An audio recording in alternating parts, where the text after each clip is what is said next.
CITU leaders on the dais, comrades. First of all,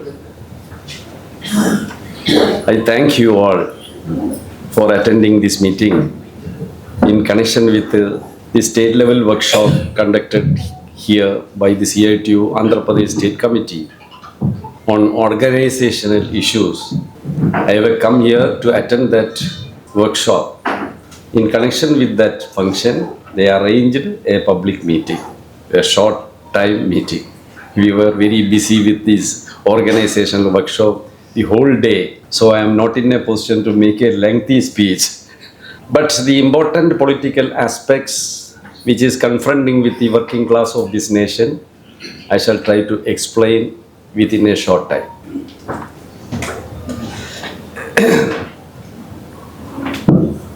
Congress CITU రాష్ట్ర workshop సందర్భంగా నేను ఇక్కడికి హాజరవడం జరిగింది. ఆ సందర్భాన్ని పరిష్కరించుకుని ఇక్కడ ఈ రాష్ట్ర సదస్సుని ఏర్పాటు చేశారు. ఈ రాష్ట్ర సదస్సుకు ఆహ్వానమైనటువంటి మీ అందరికీ కూడా వెల్కమ్ తెలియజేస్తూ మాట్లాడు.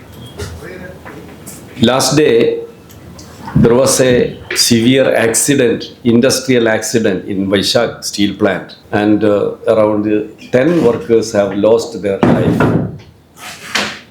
Our comrades have gone there. These industrial accidents are the continuing feature in India now. Several places, industrial accidents occurring and poor workers are losing their life.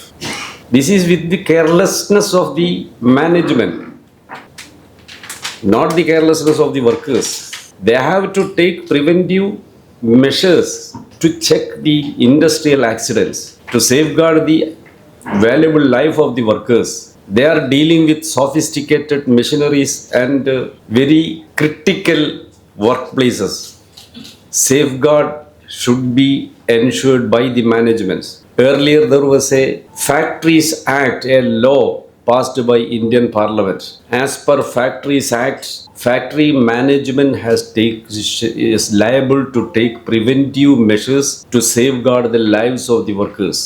For example, while a factory building constructing, according to the Factories Act, the ventilation facility was a must for getting free air to the workers, those who are working inside that factory.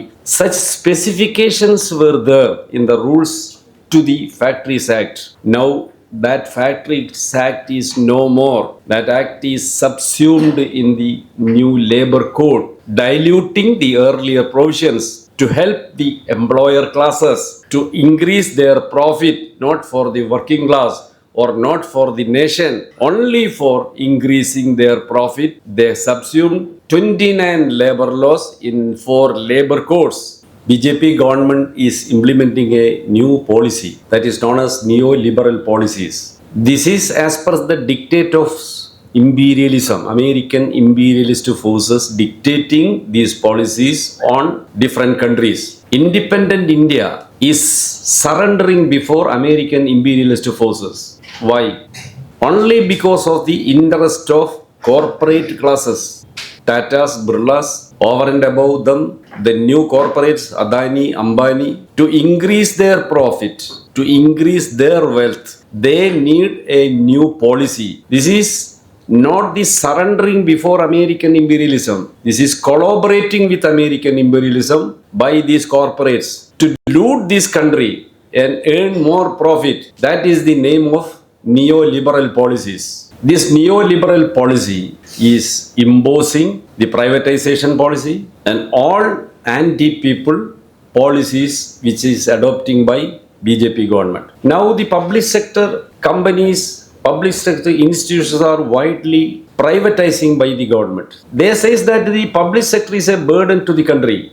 It is not necessary for the development, and it is a hurdle before the development. For the development, a free market policy should be adopted. That is the explanation from the government. You see, after the independence, there was no such big corporates in India. Tatas, Birlas were growing capitalists, but not such a big corporates. At that time, There was no other countries to help India for industrial development or agricultural development except Soviet Union. Britain or other European countries or America, they were not willing to help our country for industrialization, for growth in agricultural sector, human development sector, in any sector. Only Soviet Union helped. During that period, India adopted a policy, import substitution policy. For everything, India was depending foreign goods. Here in India, there was no serious industrial productions at that point of time. To develop industrial sector, India adopted a policy supporting the public sector, invest in public sector,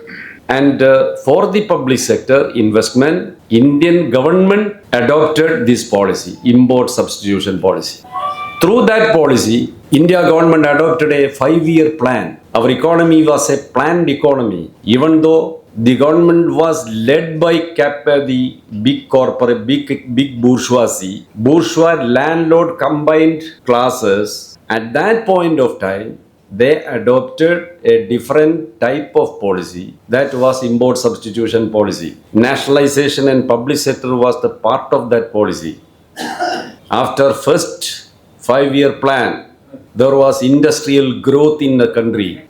Huge investment was done in public sector. Huge investment was done in agricultural sector, fertilizer production, irrigation, electricity generation, and in core sector industries, steel manufacturing, machinery manufacturing, everywhere. India government invested huge money collecting from the people of this country. That is national public sector, people's money. That was the development policy of the country after independence. Because of the centuries long the slavery by colonialism, India could not develop technology or industrial development, indigenous industry. After independence, we are trying to develop from our own food.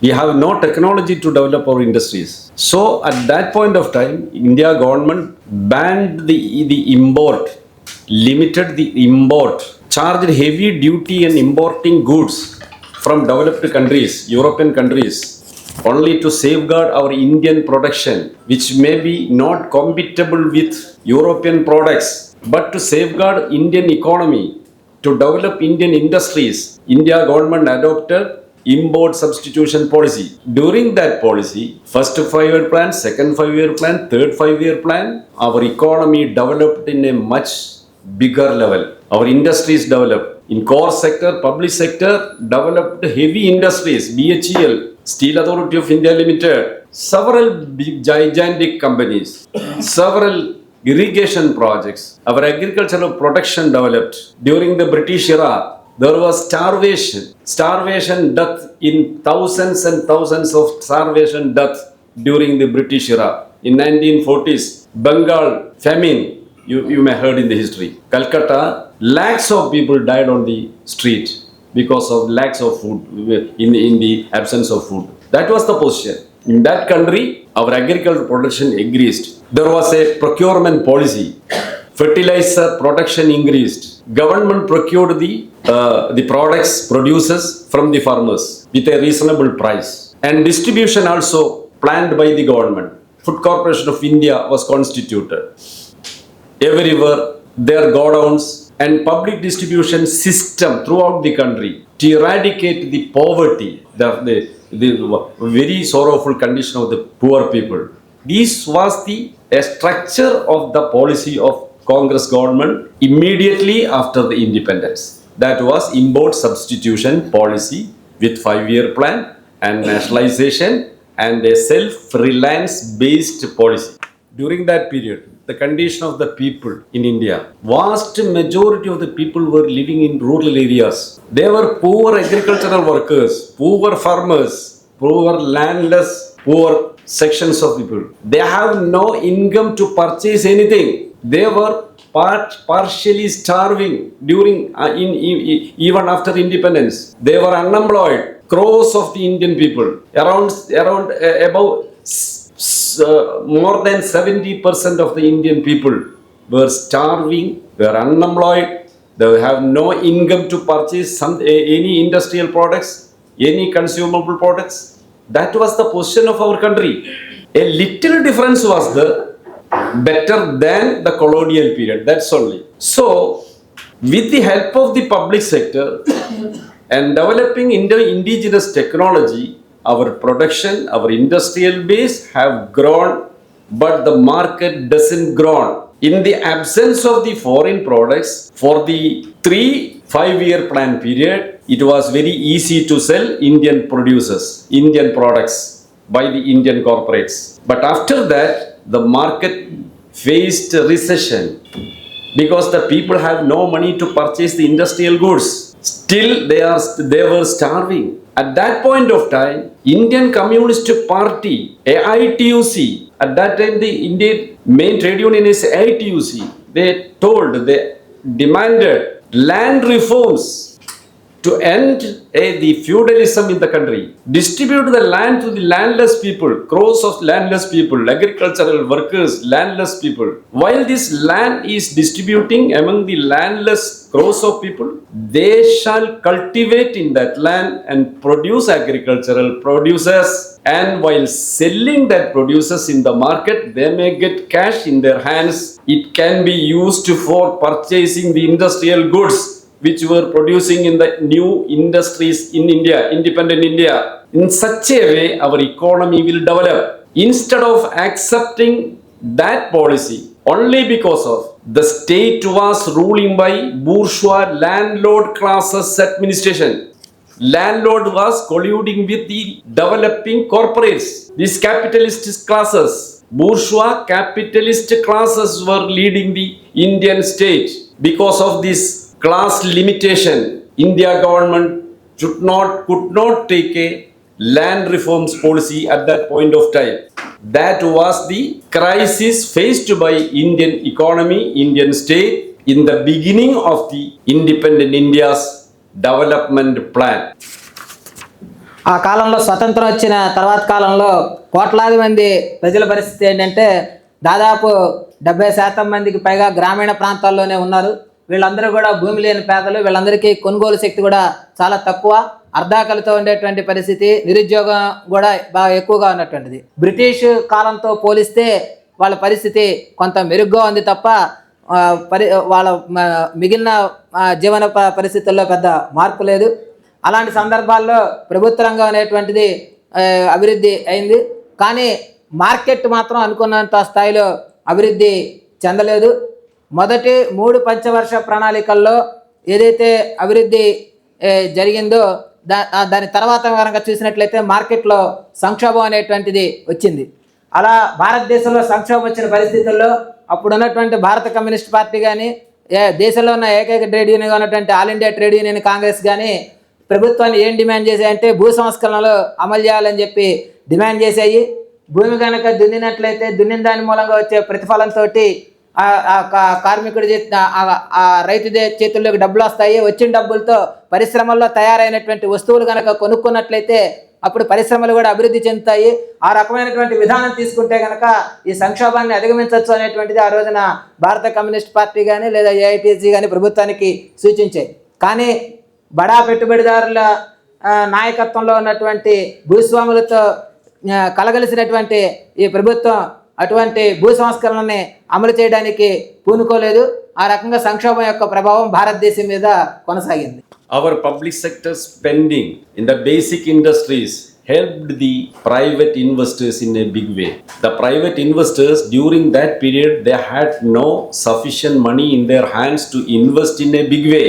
In all that sectors, public money invested by the Congress government. Utilizing that base, these private corporates developed in India, earning around 225% increase in their investment per year during the 5-year plan, up to 3rd, 4th, 5-year plan. They become big corporates in the country.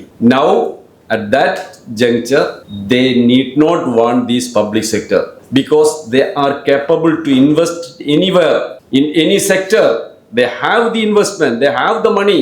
They were willing to collaborate with international, multinational companies Slowly, India converted from the national protective policies to neoliberal policies. It started from Indira Gandhi's era. Openly, it came out in the Rajiv Gandhi's era, and it was openly declared by Narasimha Rao in 1991. This is not only started by Modi, it started by Indian National Congress. This is happened slowly with the policy of the Congress party, Congress government. కావాలి. After independence, during the 3 decades, these corporate houses grown in a big way. Now they have the money to invest anywhere. During that period, our public sector has grown in a big way. In telecommunication sector, BSNL, Bharat Sanchar Nigam Limited, the domestic communication system was developed by BSNL. VSNL, Videsh Sanchar Nigam Limited, for managing international calls and other things. It is well developed public sector company. Our nationalized banks, our power sector, electricity generation has grown. Power Grid Corporation, Hydroelectric Corporation. Earlier, we were importing equipments and machineries from European countries to India. We have to give high cost for the equipments. Instead of that import, India established Bharat Heavy Electricals Company to produce equipments for electricity generation in a less cost comparing with British or European equipments. It led to a leap in the power generation and everywhere. Steel sector, Steel Authority of India Limited. I have gone to that steel city in Odisha, Rourkela Steel City. That entire city is developed by Rourkela Steel Plant, that public sector company. Thousands of workers came there. Their earnings they spent in that area. The town developed, market developed, everything developed. Corporate social responsibility fund, CRS, that was hugely invested in that city by that public sector company. Everywhere that development was there. Now what is the fake of that public sector companies?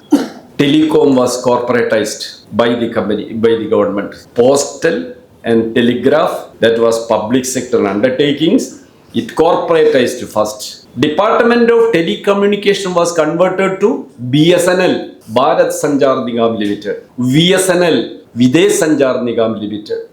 Later, VSNL was sold to Tata. That was Tata Teleservice Mobile Company earlier. While government was selling this VSNL to Tata, the amount as the price of that shares, the land property of VSNL was more than that sale cost. That was the model of the sale. Then what happens? Several private companies are entering in the telecom sector. Jio, Vodafone, Tata Teleservice, Birla Idea, several companies. Now our BSNL is to be died. That is the position. It is weakened. But even now you see, wherever a casualty happens, to organize the communication system, only BSNL is there. There was a heavy rail accident near in the Odisha. Within 24 hours, the communication system was developed by BSNL. No private companies came there. That is the service of public sector. It is handed over to the corporates. Not only this, several other companies. During the Congress government, while Chidambaram was the finance minister, BSNL authorities submitted a revival project before the government to improve the technology of the BSNL, to compete with foreign companies, private companies. He didn't allow that. He kept that file in his office. At that time, BSNL was running in profit. A planned killing of the public sector. It was done by Congress government. The same is doing by Modi government. Everywhere you see. Now the power sector. Power generation is to be privatized. Now Tata, Birla, Ambani, all are entered in power generation sector. What may happen? In India, there is a policy. In the sale of the power, electricity power, the policy is cross subsidy. What is the cross subsidy? For the cultivating agricultural sector, power is giving at a lower rate, lower than the generation cost. That is for promoting the agriculture in the country, for the food security of this country. Next, for the households, a reasonable rate. For the commercial purpose, little higher rate. They are using power for their advertisements and business. Heavy industries, higher rates. That is cross subsidy. Now, government is introducing new policy, introducing smart meter. Who is installing this smart meter? Adani, Ambani. Smart meter cannot allow this cross subsidy. They cannot identify who is the consumer. It only read the consumption like our mobile phone. Our SKM, Samyukta Kisan Morcha says, if the cross subsidy is negating, 1 year's cultivation cost may increase 1 lakh crores of rupees. How can we depend on this agriculture? They are opposing the privatization in power sector, but it is slowly going in the hands of private sector. Everywhere, Tata and Tata Power, Adani Power, they are slowly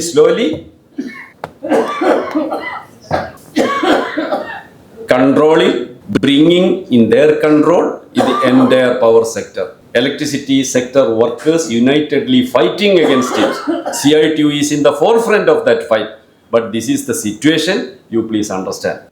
After the nationalization of banks, 14 big banks were nationalized by Congress government. After the nationalization, Indian banks started giving loans at a lower rate interest. It helped poor producers and cultivators, farmers in a big way. The banks also grown. In every villages, bank opened their branches to give loans to the farmers and poor sections, self-employment schemes like that. That was the situation that time. Insurance was developed under public sector. Life Insurance Corporation, General Insurance Corporation, gigantic public sector insurance company in India. Now what happens? Now the corporates have enough funds to invest in insurance and banks. They don't want these public sector banks. So they pressurizing on the government to privatize the banking sector and insurance sector. Now private banks are coming in a big way. Our nationalized banks are weakening. The poor section loans, farmers loan, self-employment loan, that loans are getting reduced. And in other sectors also, insurance sector, several private insurance companies have come to India. They are announcing new schemes, attractive plan for insurance. In big way, they are giving advertisement in newspapers and in electronic media. How can this public sector institution compete with these international corporates? Prestigious LIC, GIC, nationalized banks, all are collapsing due to these policies. Now Indian corporates need not these institutions. After independence, with the policies of Congress government and BJP government, a section of Indian people have developed, that is approximately 25-30% of the population. The total population may be 142 crores like that. 146, around 146. 30% of 146 means how much? 30-40 crores maybe. 40 crores, around 40 crores. This, a section of traders, a section of industrialists, a section of the big farmers, a section of executives, a section of employees of public sector and government sector and traders. They have developed and they have developed their purchasing capacity also. While getting money in their hands, they can purchase anything. A middle class citizen's house, you take for example, a central government employee, a bank employee, a public sector factory employee, a contractor, a landlord, an IT sector well-paid employee, such persons can purchase the advanced technological instruments in their houses. They may purchase fridge, they They may install air condition in the house. They may purchase a car or more than one vehicle. They may lead a comfortable life. That is because of their earnings. That is how much from the population this section becomes develops. 25 or 30% of the Indian population. The 75% population, what it amounts? That how much it come? It may come around 100 crores. These 100 crores, the majority of the people are still starving. They are not getting enough income in their hands. Poor farmers, agricultural laborers, unorganized sector workers, hawkers, street vendors, Anganwadi workers, whatever the Asha workers, daily coolie workers. What is their earning? Who is giving bonus to them? Who is giving provident fund to them? Who is giving ESI facility to them? What is their bank accounts? But all the cities, all the markets are with wide boards, advertisements, with new generation equipments and products. That market is aiming the developed section of our community. This population is more than the population of America. This well-developed population is more than the European countries. Whatever you can sell in America, you can sell in Indian market. Who cares of these poor people? Who need them? Majority of these poor people, they don't care. Running hospitals for them. It is a heavy burden to the country. That is the policy of Indian government. Privatizing the entire healthcare system. Conducting the schools, running the public sector schools in the rural areas. It is a burden for the exchequer. So they are privatizing the education system. They are not caring the poor people. They care the market. In that market, a section of Indian people have the purchasing capacity. Anything like the American market we have developed. That is the spirit of this neoliberal policy. That is the impact of the neoliberal policy. If this poor section people, 75% of these people unite and oppose this policy, they can't continue. But we can't oppose because we are Hindus, we are Muslims, we are different castes, we are different languages, we are different type of citizens. We are not united. These communalist forces, they are engaged by the capitalist classes.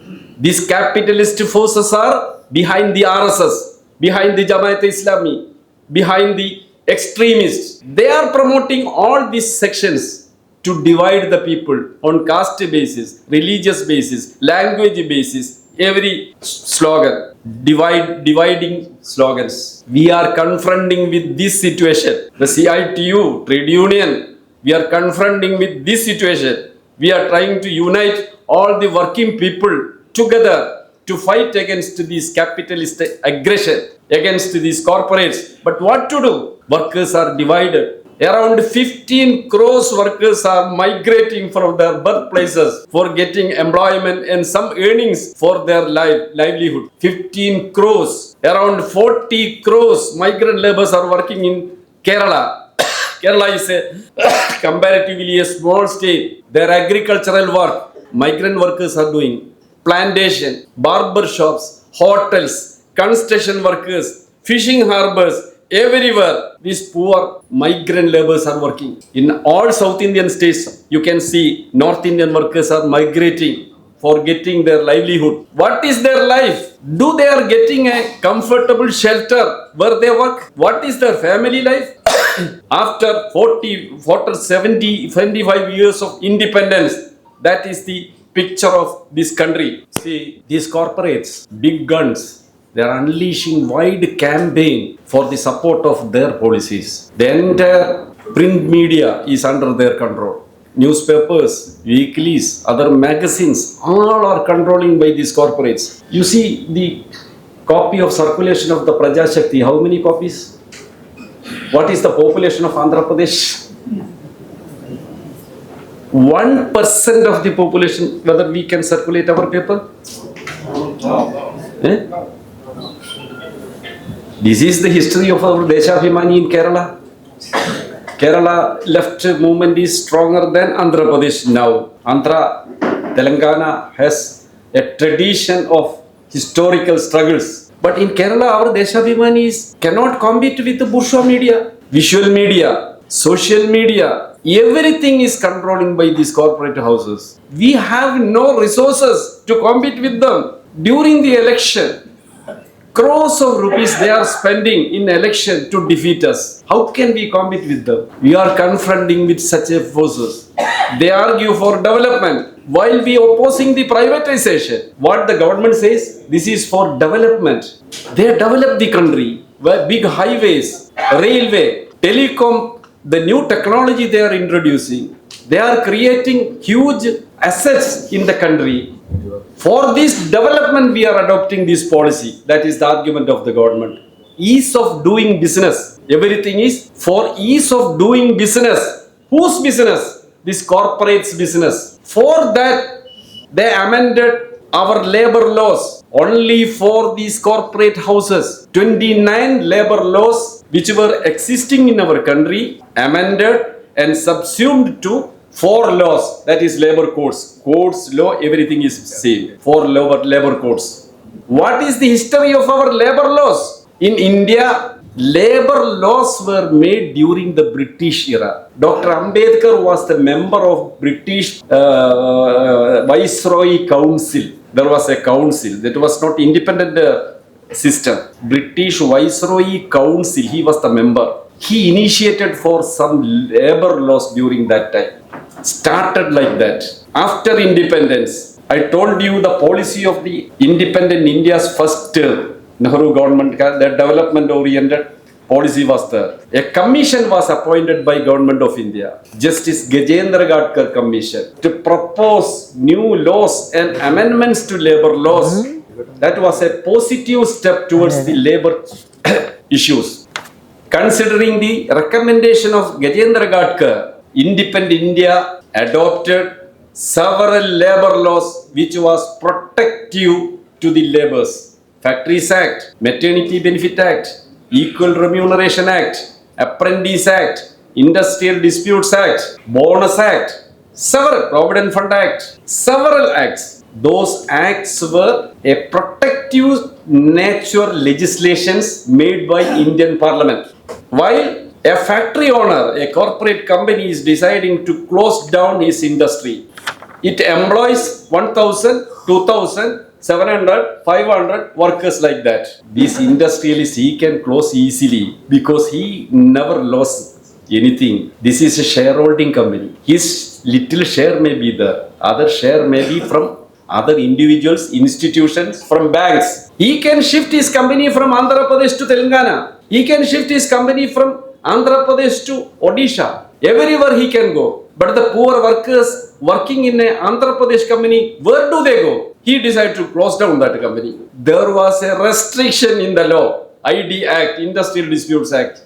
If that company is employing 100 number of workers, 100 number of workers, 100 number of workers, that company management should obtain permission from the state government for closure or layoff or retrenchment. They should get permission from the state government. Now the law says, the amended law, up to 300 workers employed in a factory, that company can close by the management without permission of the government. If one company employing 1,000 workers, now the present law permits the management to engage workers as contract workers, casual workers, contract workers inside the factory, fixed term employee. A new designation has come, fixed term employee. What is the fixed term employee? A company owner, a company management can appoint a worker for 1 year. In a permanent nature of work, he is employing for 1 year or 2 years. After expiring that period, management can extend his appointment while he is an obedient worker. In between, our Narasingha Rao met him and enrolled him in his union. Then his service is finished. So, to continue his job, he should be a loyal worker to management. Then what happens? After retiring all the permanent workers, the total workers may be these casual type of workers. A trade union free factory site may occur. That is the situation now. The labor law amendments is for that. Labor law amendments, the amendments made for these corporates. Everything is for corporates. How can we proceed with our usual trade union work and our demands? We have to face this challenge in a big way. Who will challenge this attack on the working class and the people? Working class will challenge this attack. That was evident the last January this year. Thousands of workers come out from their factories shouting slogans and struck their work. An unprecedented workers observed in North India. You have seen that. NCR, National Capital Region, that is Delhi, a portion of UP, Haryana, a part of Rajasthan. That area is named National Capital Region. That is for industrial development. India government named like that.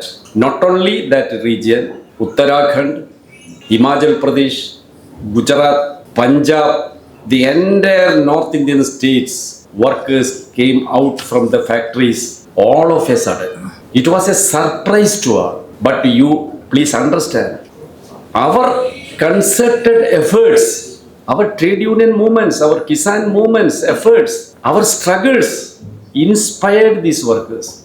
February 12th national strike and a Sangharsh rally was conducted by CPIM. First time after several years in North India. Throughout the North Indian states, CPIM cadres conducted several short, small meetings to popularize their slogan. All these aspects put fuel to this incident. And what was the immediate provocation for this strike? The price hike of the cooking gas. That is because of the American aggression against Iran. Everywhere cooking gas price is gone. In your state also, scarcity is there. The government is limiting the subsidized cooking gas cylinder supply. In Haryana, Noida area, private agencies are supplying these cooking gases. Immediately they raised the price 3,000 to 5,000 per cylinder.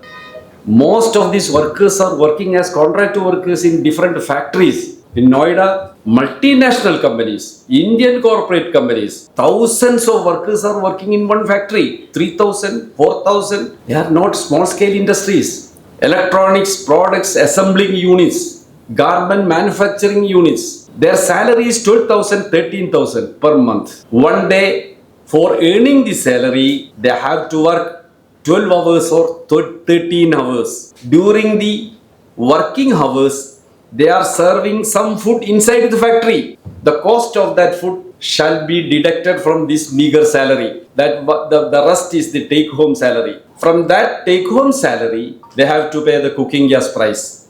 Most of the workers are migrant workers. They came from Uttarakhand, UP, the distant areas of UP and Bihar, West Bengal, like that. They have to send some money to their family members. Now there is no balance because of the cost hike of this cylinder. That was the immediate provocation. There was no recognized or trade union among them. They have not organized as trade unions, but they together came out from the factories, shouted slogans. The entire operation of that factories was stopped.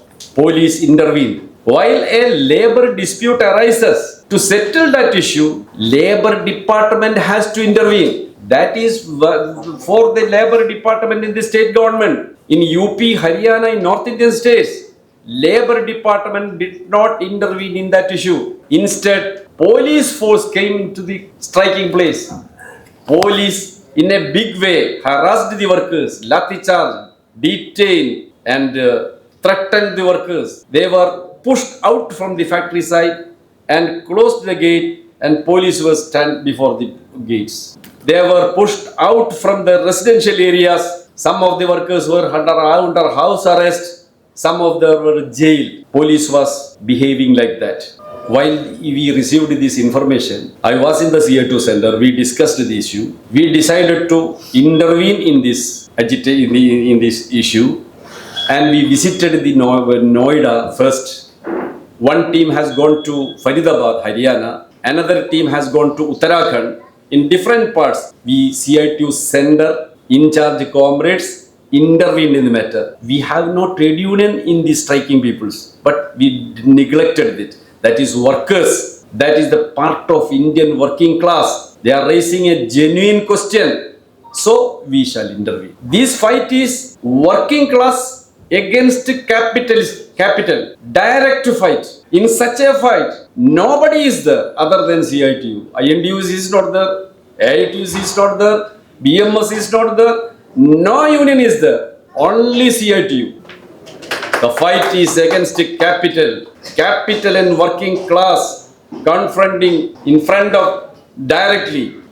CITU is a small force in that areas. We have small unions in Noida, but majority of these peoples are not enrolled in CITU unions. While we visited Noida, myself and CITU President Sudip Datta and CITU Delhi State Committee Secretary Comrade Aniyan, we three went there at Noida, and some Kisan Sabha activists and some youth DYFI activists also joined with us at Noida.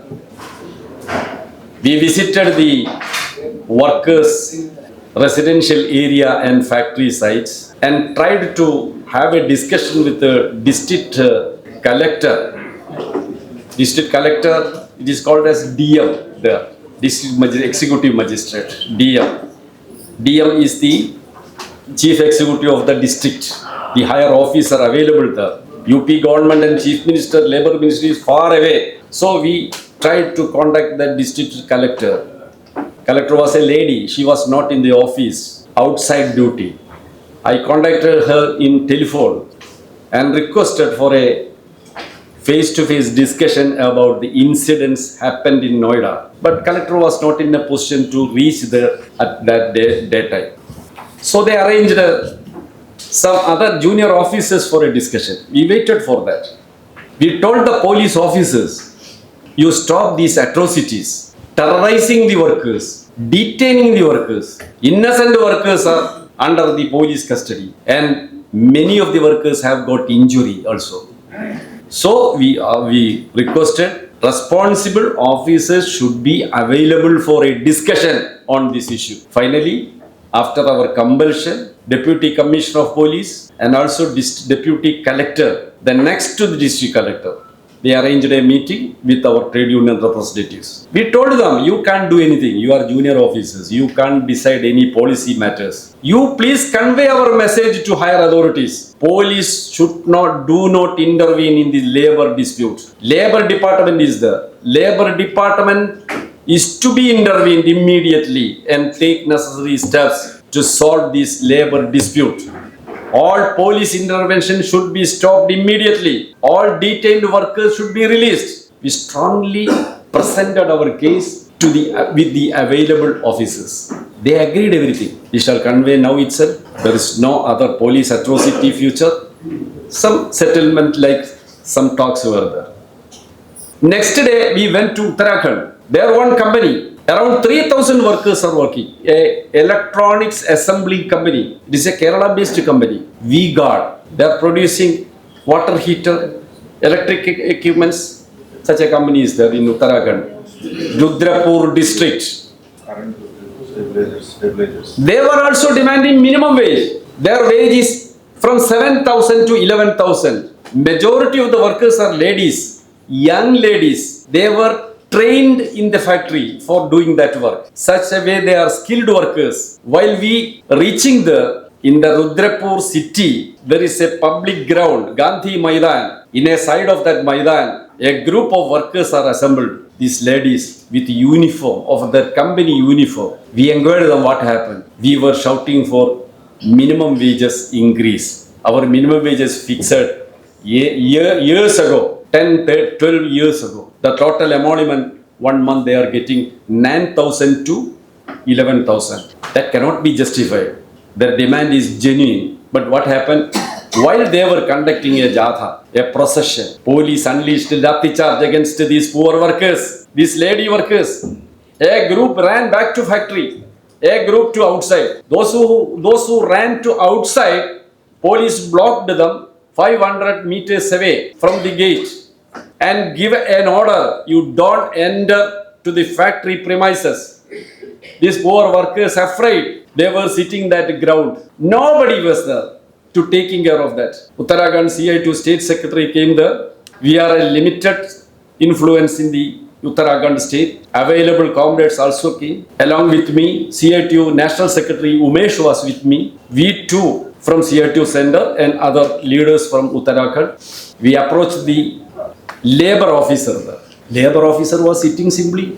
He was the person to intervene in this matter. He never intervened. He never called a meeting of the trade union or the workers' representatives. He was simply sitting there. No busy there. Nothing. Then we thought, let us talk to district collector. He is the executive magistrate also. 5 lady workers are detained by the police from the previous day onwards. How can a police can detain the women workers for more than 24 hours in a police station? They should have been produced before the court. That is not done. There is nobody to question that. What is the position of our country? Situation of our country? We tried to meet the collector, went to collector's office and given the names, address, everything for a meeting with the collector in his office. Office told us he is in a meeting with the minister regarding the state planning. So after 1.5 hours he will be available. You please wait here. There is a waiting room. We waited there. Around 2.5 hours we sat there. A single glass drinking water was not supplied. I introduced myself, giving the address of the visitors. Elamaram Kareem, General Secretary CITU, former Member of Parliament, Umesh, All India Secretary of CITU, and the local leaders' names also. They can identify that even then. After 2 hours, collector came to his office. His office staff came to us. We were waiting in the retiring room. Collector has come. DM has come. You can meet now. We entered his office. While we entering, a wonderful sight I have seen. There is a podium like this in the side of the collector's cabin, collector's table. In front, the visitor's chair, sitting arrangement. While we entering there, 2, 3, 4 persons are standing before the collector. He is standing like me there. He is disposing that visitors by standing. We neglected that side and we occupied the seats in front of the collector's chair. I think that it is not like the collector. He may be discontented. He may be provoked. How they can sit before the DM? Others are standing before the collector. He disposed of it. Then he came to his seat without sitting in seat. Who are you? We have given our names and address before you for a meeting. He immediately gone out without speaking a single word to us. What a behavior, a government officer towards a responsible delegation. How can we tolerate this? I have never seen such a treatment from a government office. What to do? He has gone. When we thought, let us sit there, don't go out. Let them remove us forcibly. We will sit there. We decided. We sat there. After 2-3 hours, we simply sit there. Nobody is coming. Collector is not there. ADM and other offices came. He is busy with some other businesses. Sir, you please leave from this office. You can arrange a meeting afterwards. We shall discuss with the DM and inform you a convenient time. No. We said that, we told them, you please remove us forcibly. We will sit there. This is a insulting towards a national trade union. We can't tolerate this. We said that. After 5 o'clock, what may happen? Office time is closing. Then the district superintendent of police and other higher officers came. They were requesting, their sound has changed. They understood that we do not move from that office. Finally, a settlement was made by the superintendent of police. He told, as you requested, the detained workers shall be released immediately. If necessary, we shall produce them here before you. Okay, then the meeting with the collector, he shall convene a meeting tomorrow. Now he is here, he is gone to an emergency work. Today it is not possible. Tomorrow you can have a meeting. Then you give me an intimation by writing tomorrow's meeting. By writing, we can't give without the permission of collector. Then we are not going, we are sitting here while he is until he is come here. Otherwise, you can use force to remove us. They were in dilemma. Finally, a settlement was made with the Uttarakhand State Secretary. ADM will give a message in our secretary's telephone regarding tomorrow's meeting. Okay, we agree. That is also an intimation. We have the evidence. After getting that the message by our phone, we stopped our agitation there. It inspired our workers. While we came out, some workers are gathered in front of the collectorate gate. That is in Uttarakhand, Rudrapur. You think that is not Vijayawada, Visakhapatnam, Telangana. There is our red flag, a rare sight. That is, we have made such an intervention there. It inspired the workers in a big way. Sindhu and other comrades went to Faridabad. They intervened there. They made a celebration. Karumalayan and Sindhu, two national office bearers, were entrusted to go Noida. Police was not giving permission for a public meeting. We instructed them, you should conduct the meeting. Let them arrest our workers, including you. Don't surrender before the police. Finally, after the insistence from our leaders, police was compelled to permit the public meeting there in front of a company. Such was the intervention. So, whatever may be the labor code, government was compelled to declare an increase in the minimum wages. Uttar Pradesh government, Rajasthan government, Haryana government were gone their labor code. No formality was completed to declare an increase in the minimum wages. That is because of the pressure from the workers. We can do something. This is the evidence, that is the signal of this strike. So comrades, whatever may be the oppression from the ruling classes, we can face it with our united strength. Go to the workplaces, talk to the workers, convince them the necessity of an organization and the impact of united struggles. We can change this situation. Only with our strength, our working class strength, we can do something. Without working class intervention, nothing can be done. Only working class can change this situation. So, I request you, everybody, all trade union activists, you please go to the workers, the rural workers, factory workers, unorganized sector workers, street vendors, scheme workers, every workers. Try to convince them the necessity of an organization. Try to convince them the necessity of a struggle, joint struggle. The July, we have decided a joint struggle. Joint struggle, working class, peasantry, agricultural workers union, jointly a struggle. A national struggle is coming. Build such struggles and strengthen the working class unity. That is the only way out in front of us. With this request, I conclude. Thank you, comrades.